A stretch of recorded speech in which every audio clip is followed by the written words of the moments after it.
बालिका बहू, तेरी शादी होने वाली है अगले महीने। ये बस्ता उठाकर कॉलेज जाना बंद कर दे अब। अरे कैसी बात कर रही हो, अभी उसकी उम्र ही क्या है। इतनी जल्दी शादी करने का फैसला मैं नहीं लेने वाला। फैसला लेने के लिए तुम्हें कहा किसने है? अरे मैंने कह दी शादी है तो है अगले महीने।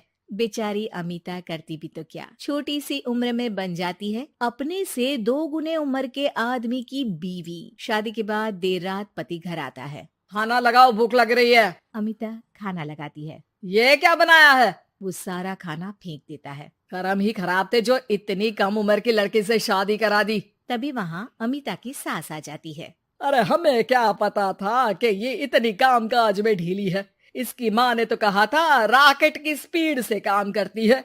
अमिता को आए दिन ससुराल में ताने, गालियां और कभी कभी तो मार भी पड़ती। सुन जा, अपनी माँ को बोल 50,000 रुपए भेजे, फ्री में नहीं रखना है तुझे।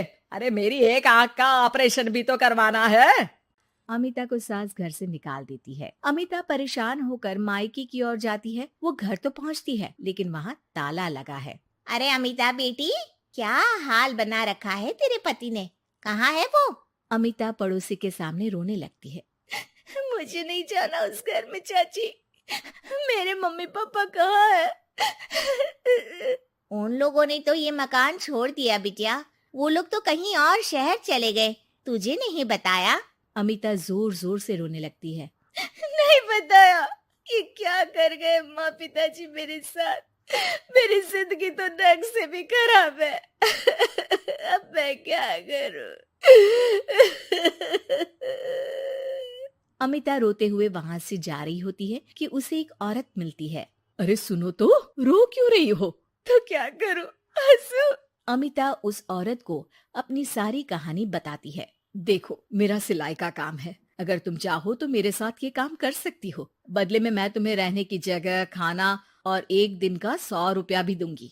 अमिता कुछ सोचती है और फिर उस औरत के साथ चल देती है। अब क्या था, अमिता की जिंदगी अपने मायके और ससुराल से दूर एक नए सिरे से शुरू होती है। रहना खाना फ्री होने के कारण अमिता रोज का पैसा बचा लेती। वो आसपास के लोगों के भी कपड़े सिलने लगी। और एक दिन सिलाई सेंटर की एक औरत कहती है, अरे वो साड़ी की कंपनी है ना, वो बिक रही है। पास बैठी अमिता सारी बात सुन रही थी। हाँ हाँ, बिक तो रही है, लेकिन उस बंद पड़ी मनहूस कंपनी को खरीदेगा कौन? तभी तो इतनी सस्ती बिक रही है, लेकिन कोई खरीदार नहीं है। फिर भी कितने की बिक रही है? अरे पूरे 5 लाख में मशीनों के साथ। लेकिन यहाँ कोई लेबर काम नहीं करेगा। पुराने मालिक ने किसी को पैसे ही नहीं दिए। उन लोगों ने कहा है कि जो नया मालिक आएगा वो लोगों को पैसा देगा। 5 लाख। अमिता घर आती है और अपने पैसे गिनती है। पूरे 3 लाख। अमिता सिलाई सेंटर वाली उस औरत के पास जाकर कहती है, चाची, मैंने इतने साल की कमाई में ये पैसे जमा किए हैं। पूरे 3 लाख है। वो बंद साड़ी की फैक्ट्री मैं खरीदना चाहती हूँ। अरे अमिता, पागल हो गई हो क्या? वो 5 लाख की बंद मनहूस फैक्ट्री खरीदेगी, फिर लेबर का बकाया पैसा देगी, और वो फैक्ट्री चलेगी कि नहीं ये भी कोई नहीं जानता। लेकिन अमिता नहीं मानती। वो उस औरत से कहती है कि वो उस फैक्ट्री को खरीदना चाहती है और खरीद कर ही रहेगी। औरत भी अमिता की मदद कर देती है और फिर अमिता के नाम एक साड़ी फैक्ट्री हो जाती है। शुभारंभ वाले दिन अमिता लेबर से कहती है, मैं इस फैक्ट्री को दोबारा खड़ी करना चाहती हूँ। आप लोग इसमें माहिर हैं।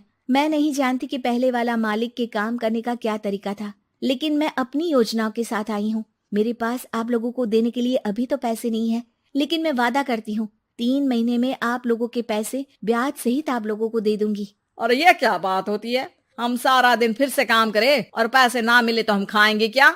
सिर्फ 3 महीने की बात है। वैसे भी आप लोग बिना काम के यहाँ नए मालिक के इंतजार में बैठे ही थे। मैं काम करना चाहती हूँ और 3 महीने में सारे पैसे देने का वादा भी करती हूँ। लेबर आपस में सलाह करते हैं और अमिता की बात मान लेते हैं। सिलाई सेंटर से मशीन, सिलाई और कपड़े के ज्ञान में माहिर हो चुकी अमिता सभी के साथ मिलकर खुद काम करती। शहर और दूसरे शहरों में घूम घूम कर साड़ी का डिजाइन दिखाती और ऑर्डर लेती। अमिता को कई जगह से ऑर्डर आ जाते हैं। कई लोग उसके काम को सराहते तो कई आलोचना भी करते। अरे बड़े बड़े व्यापारी बैठे हैं, यहाँ तू कहाँ टिकेगी? लाओ दिखाओ कैसी साड़ी बना रही है तुम्हारी फैक्ट्री। अमिता उन लोगों को साड़ी के डिजाइन दिखाती है कि तभी वहाँ व्यापारी की बीवी आ जाती है। हाय रे, कितनी प्यारी साड़ी है ये। बड़ी महंगी लगती है, मेरे लिए ले लो ना जी। और हाँ, अपनी दुकान में भी रख लो इसे, बहुत बिकेगी मैं कहती हूँ। अमिता मुस्कुराती है। अरे सेठ जी, बड़े बड़े व्यापारियों से नहीं, पर अच्छी डिजाइन और क्वालिटी से बाजार में चलती है। अब बताओ कितने का ऑर्डर है आपका? धीरे धीरे अमिता का आत्मविश्वास और बढ़ता है। बड़े बड़े ऑर्डर्स के लिए वो खुद लेबर्स के साथ मिलकर सारा दिन सारी रात काम करती। और फिर वो दिन भी आ जाता है जब अमिता को लेबर को पैसे देने होते हैं। मैं आप लोगों से 3 महीने बाद आज के दिन ये बात करना चाहती हूँ कि मैंने जितने पैसे देने की आपसे बात की थी उतने मैं नहीं दे सकती। हम लोग जानते थे कि पर आपकी कंपनी तो फायदे में है, फिर हमारे पैसे क्यों नहीं देंगी? मतलब आप लोगों के बकाया पैसे, ये 3 महीने के पैसे और ब्याज के साथ मैं आप लोगों को 10% का मुनाफा भी दूंगी। सभी खुश हो जाते हैं। मेरा कोई परिवार नहीं है, लेकिन दिन रात आप लोगों के साथ काम करके मुझे आप लोगों में ही अपना परिवार दिखता है। अमिता की फोटो पेपर में छपती है। उसके बिजनेस मॉडल को पढ़ने के लिए कई बच्चे भी उसका इंटरव्यू करते हैं। अब अमिता 1 से 2 और 2 से 4 फैक्ट्री खोलकर देश में बड़ा नाम कमाती है।